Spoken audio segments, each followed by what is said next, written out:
Hello, everyone. I'm Matt Winefield of Winefield and Associates, and welcome to our Brownfield Brain Trust podcast, which discusses various topics in the world of brownfield redevelopment of contaminated sites. And today we're doing something just slightly different. What I'm about to present to you is a portion of a seminar Winefield and Associates put together with Cox Castle, the premier environmental and real estate law firm here on the West Coast. What we discussed in this portion of the seminar that I'm about to show you was the subject of how agencies can streamline their activities. Now, far be it from us to tell agencies what to do, so those in the California EPA or Department of Toxic Substances Control or State Board that are listening, please note that these are just suggestions, and we have put together some information from other states which tend to issue at a more rapid pace closure letters for remediation projects.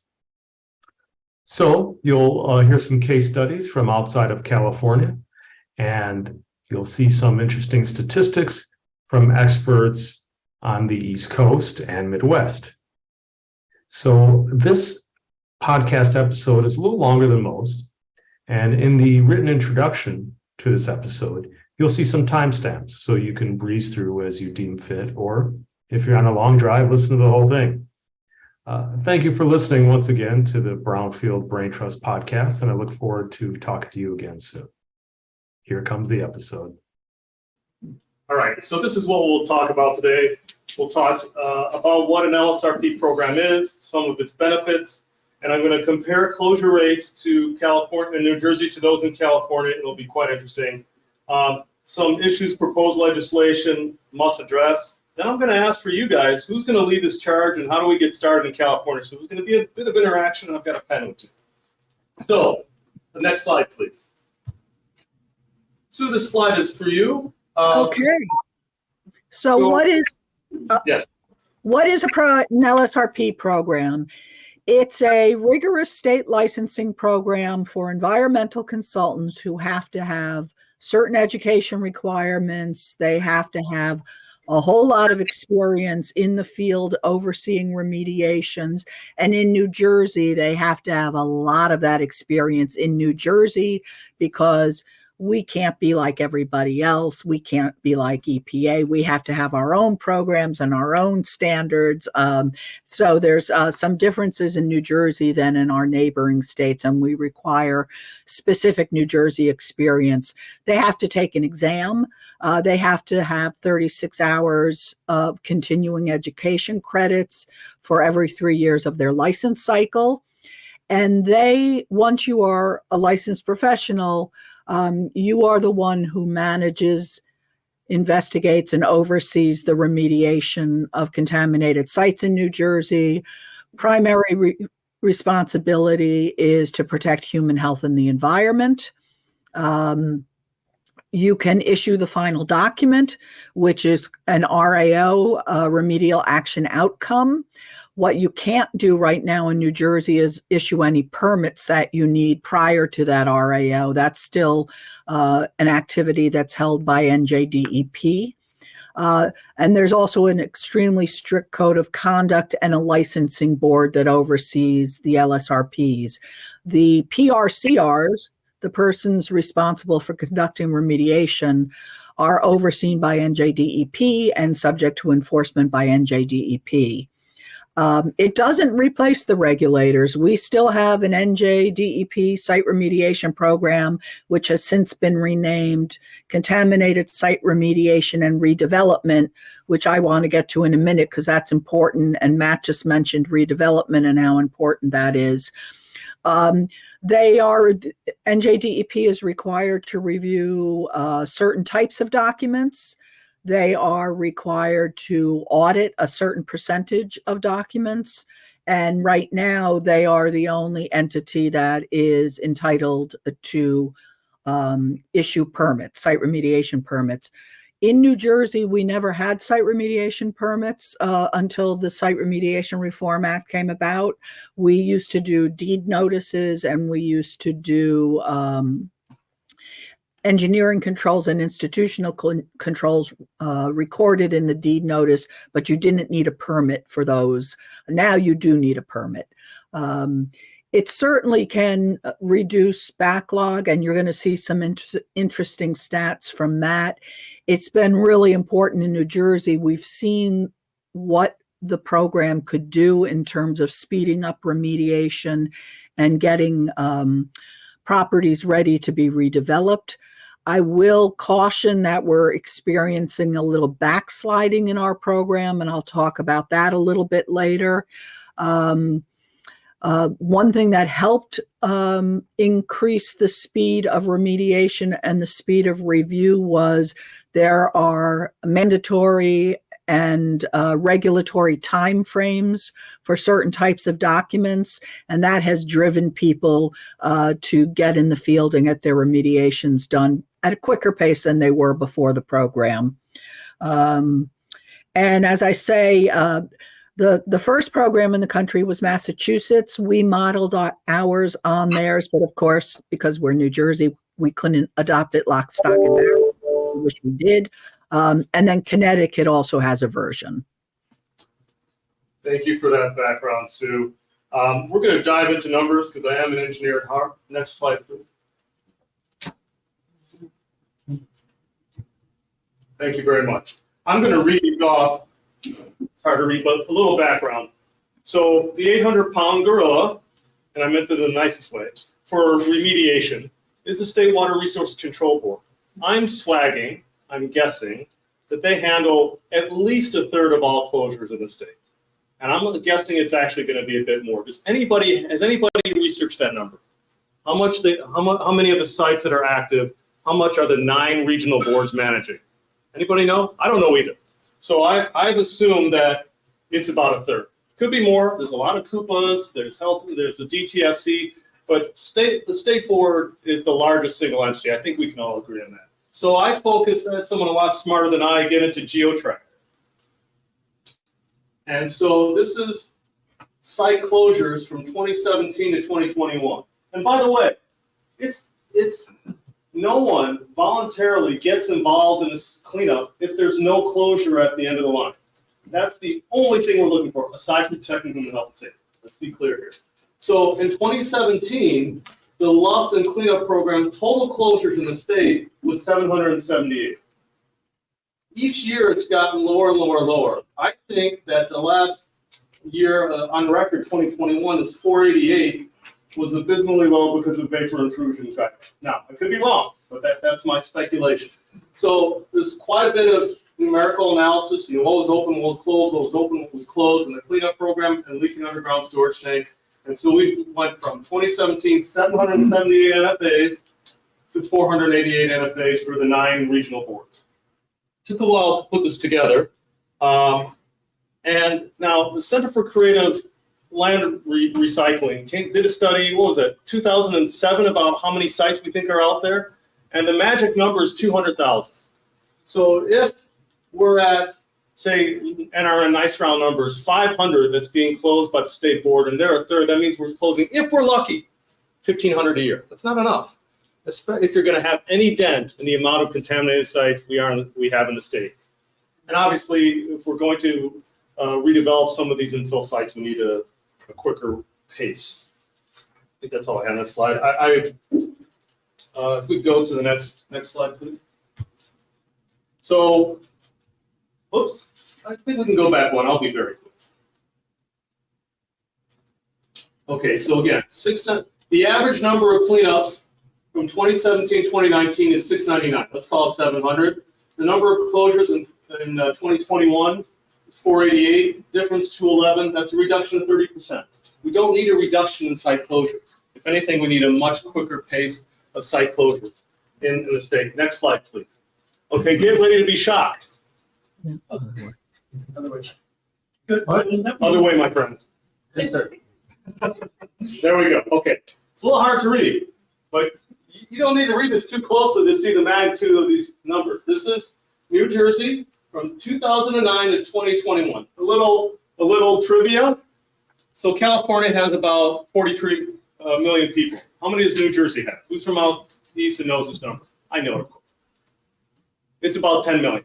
So it's a state 1/4 of the size of California by population. It's a pretty industrial state as well. So is California. So 2021, our number was 488. Let's call it 1,500, assuming California is a third, state board is a third. These are the different types of programs they have. That's about 3,700. So 3,700, and that's everything. And if you assume that they're 37 over about 1,500, that's really a 9x difference when you consider, and am I making sense, or did I jump through numbers too quick? When you thank you. So that's a 9x difference between New Jersey and California. And I think, Susan, when did the LSRP start? Was it 2009? Yes. Thank you. I think the primary reason they're having all these closures is because there's no backlog in reports, not compared to California. So again, it's not about the agencies doing it. It's they don't have the resources allotted to them. And so I think we should make a lot of resources to the agencies, good for everybody, the attorneys, the consultants, the developers, the agency officials. I think you can go on to the next slide. And I'll be happy to take this, Susan, but this is just a list, and I hope it's large enough to read. And I don't usually read slides, but every single point here is important. If we are to develop an LSRP program, there's going to be roadblocks. And by the way, a very good friend of mine who's also in this industry said, Matt, you're crazy. Don't even think of doing it. We tried this 15, 20 years ago, and all that came about was the Registered Environmental Assessment Program, and the REAs did not have any authority to close sites. So it was just people that didn't, that they got the certification. It helped with their marketing, and it helped interact with DTSC, letting DTSC and the Water Board know that they were true professionals, but it really didn't provide them any power to close sites or to approve RAPs or site assessment. So the first one I put in number 5 is it's going to require legislation. This is no small feat. And then environmental agency officials are unionized. Unions don't like change. And I'm not wanting to say anything bad about unions, just saying they don't like change. The environmental agency focuses elsewhere. You heard for Richard Clark how busy they are, and then little old Matt Weinfield says, I want you to implement a new program when you've got PFAS, when you've got VI. So, and there's a perception that it's the fox watching the hen house. But Sue, could you address that? Why is it not the fox watching the hen house with these LSRP programs?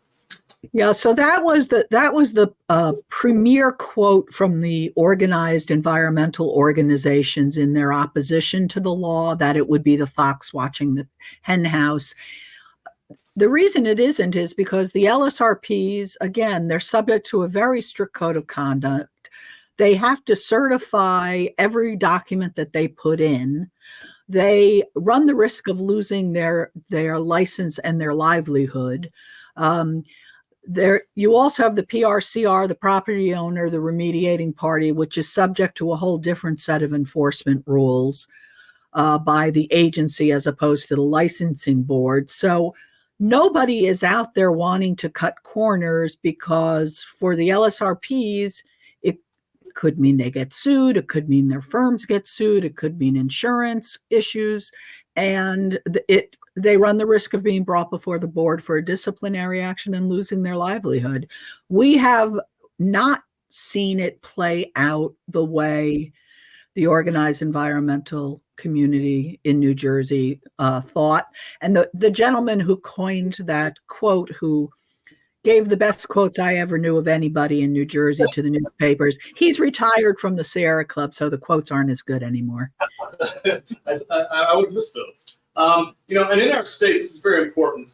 All of the agencies have come up with very strong environmental justice programs. Can we write an LSRP program that's in line with our state's environmental justice goals? I say yes. I say it's an environmental injustice if you can't develop in some of the blighted areas that are some of the poorest communities in our state.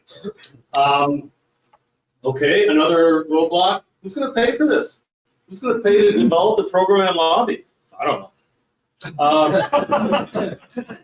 Who really has time for this? I mean, everyone here is pretty darn busy. I'll make some time, but it's analogous to the UST fund program. I remember when it came back in '91, everyone said, this is crazy, it's not going to work. How are we going to get money from fuel and fund these cleanups? It's one of the most successful programs we've had in our environmental background here in California.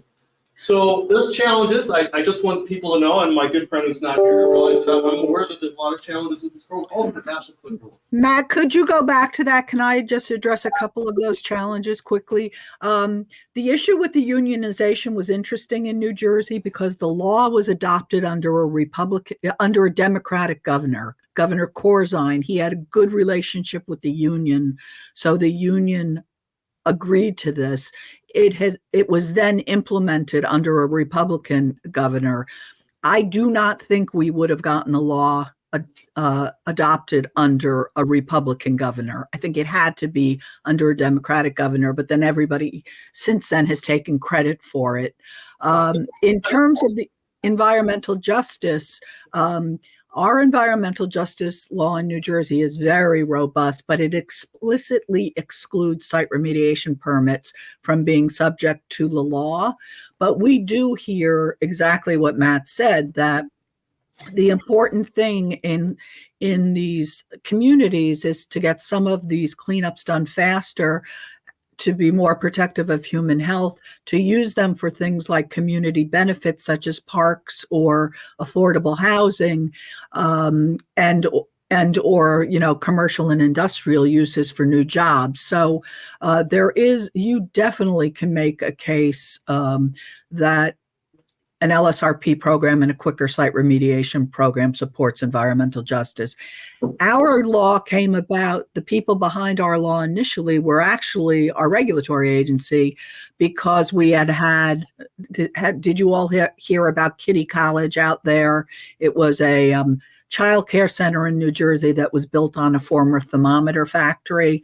Former thermometer factories have mercury. That's not a good place to build a child care facility. Yeah, Belmont institutions. So, just so I don't want you to have any sort of really awful situation driving your statute, but it helps if your regulatory agency is supportive of the change. Okay. Thank you very much.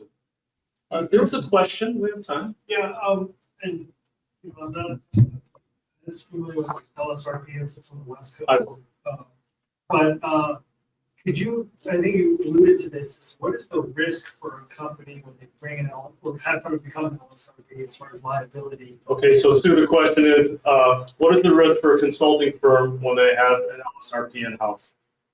Well, an LSRP program. I'm assuming, for instance, if name this scenario that's concerning you, just in case. They close a site and There's a reopener. there's a reopener. Okay, close the site or reopener. That's a good one.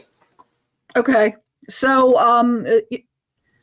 I don't know that it would be that much different than pre-LSRP, that if you had a reopener, but the way a reopener would work in New Jersey, if you close the site, let's say you have a reopener under the next owner because the standards change or vapor intrusion or something new comes in, that would have to be dealt with by the current or future owner, and you'd have to do it with an LSRP overseeing it, not necessarily the LSRP who did the initial work. If you're saying there's a reopener because the LSRP perhaps didn't do something properly, again, do those sorts of things happen under a normal consulting practice, not an LSRP program? You have insurance coverage for that. So professionals in the room. So let me ask. Sorry to interrupt. Let me ask any of the insurance professionals. Does an LSRP give this a change the way you insure? Do you think would change the way you insure a consulting company? I don't believe so. I don't see it. Ronaldo, who is a risk engineer person. You obviously have professional liability coverage that would I will. possibly. So there might be some changes to the professional liability coverage terms. But for pollution insurance, it wouldn't. Okay, so no difference in pollution insurance. There's another question. Yeah, I'll just add that what we have run into, we have some LSRPs, and Susie with Department of Engineering and Science. We have a couple of LSRPs from New Jersey, and what we do find is that some clients don't want anything to do with having an LSRP in the project. So if you are coming into it before you know that it's going to require that extensive amount of work, then it can actually be a disadvantage. So I'm just tossing that out there so you're aware of that you may run into some consultants who are going to shy away from wanting to participate in that type of program because there are some downsides to it. Thank you, Susie. So just for those listening off the internets, so the comment from the audience was some clients do not want LSRPs overseeing their sites. Is that it enough? Can I, Matt, let me address that quickly. In New Jersey, the reason some clients don't want LSRPs early on doing due diligence is because LSRPs have a requirement to report discharges both to the client and to the state. So she's correct in that there are certain types of due diligence projects where clients and attorneys are specifically recommending not using an LSRP. It's been a huge debate in this state, but once you're ready to remediate a site and if you need to get it to closure, then you have to have an LSRP. We have an attorney that has a comment. Yeah, Just a very quick question. I'm unfamiliar with a site remediation permit. In New Jersey, you have to have a permit to remediate your own site. The question is, what is a site remediation permit? No, so the site remediation permits come at the end of the process. If you are leaving contamination behind and using an engineering or an institutional control such as a CAP, you need to have a groundwater and or soil permit tied to your deed notice. So that's the permit is at the end of the day, not to do the cleanup. Thank you. I'm going to move on to the next slide, and then we're going to wrap up really quick because I want to keep the time for the next speaker. So I had to have a little fun with my thinking and say to myself, Matt, talk to someone in the regulatory community who never agrees with you. So I dialed up some very senior members of the State Water Resources Control Board. I'm not going to say who they are, but we never agreed. I brought this to their attention and said, Matt, that's a damn good idea. I was shocked. We had a good conversation for an hour and a half. They said, however, if this needs to happen, this is our checklist of questions that need to be run by the California Office of Legislative Affairs. And they gave me names. We have someone who's ready to work for you on this if you get these questions answered. So we'll need to find a way for someone to research,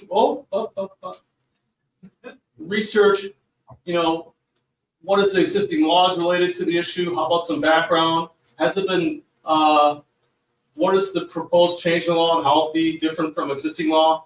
Why is a change in the law needed? I think we talked about that. What bills have previously been introduced? So we're probably gonna have to go back 15 years. Fiscal impact, I think it's all very, very positive. Who would oppose or support? I think it's gonna be 90% support, 10% opposed, mostly in the environmental justice arena. And are there laws in other states similar to this proposal that we're putting together? So, it's gonna have to be quite detailed. So I am now making my ask in the next 5 minutes. Who do you think, either profession or name, can spearhead writing a report for the Office of Legislative Affairs? I mean, this is seminar, but I'm a deal maker. Let's do something.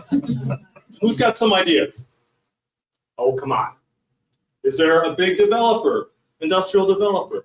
Are there, Carson, do you want to take the lead on this? Carson is our next speaker. He's an influential investor in the brownfield sphere. Does Trammell Crow want to take up something like this? Yeah. We're huge fans of LSRPs. I was actually just texting one of my LSRPs to check out who this Susan person is. And just want to read what she said. She Susan, who we're listening to, this expert, spent decades at the DEP, retired as the assistant commissioner before going into consulting. She's the current executive director of both LSRPA and BCON, and she called her the goddess. It's the goddess of LSRP. We only There bring you go. So since I'm still, maybe I just have another couple comments, and you'll probably never pick on me again. The LSRP program is powerful. In the beginning, I interacted with over 15 LSRPs, and like regulatory agencies, you have your favorites, and I'm now down to 2. Not that I still have those sites. We actually have more sites, but you figure out who the good ones and the not so good ones to work with are from a long-term hold perspective. And I do think that is a powerful program. It limits liability. It gives you certainty. Someone said it earlier, the developers hate uncertainty. This gives you a path and certainty for environmental liability. And insurance people love it, lenders love it, tenants, but everybody loves it. So for the folks listening remotely, Robert Shute of Trammell Crow, did I pronounce your last name correctly? Yeah. Has noted this has been a very successful program. All the parties seem to be attuned to it. And as with choosing your consultant, choosing LSRPs, you can pick your favorites for an assortment of reasons. So I'm going to wrap things. Yes, ma'am. Just a quick comment. I understand that if you are the LSRP, it does not preclude your firm to actually implement the work. The question is, there are are they, situations where clients like them to be separated, like the LSRP and the actual consultant that's actually implementing, but I understand that is not required. I'm going to That happens. repeat the question, just not everyone may have heard it.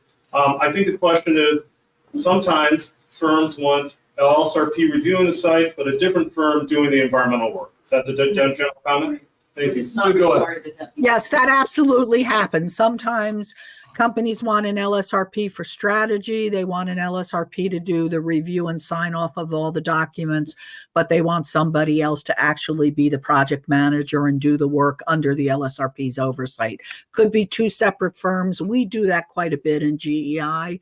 There's 3 or 4 different models of how to run an LSRP project, but you're absolutely correct. That happens. And again, a whole lot of people don't use LSRPs to do their initial due diligence. But it's not required. You can have the same firm. Right. So the same firm can do both remediation and LSRP oversight. I'm going to wrap things here.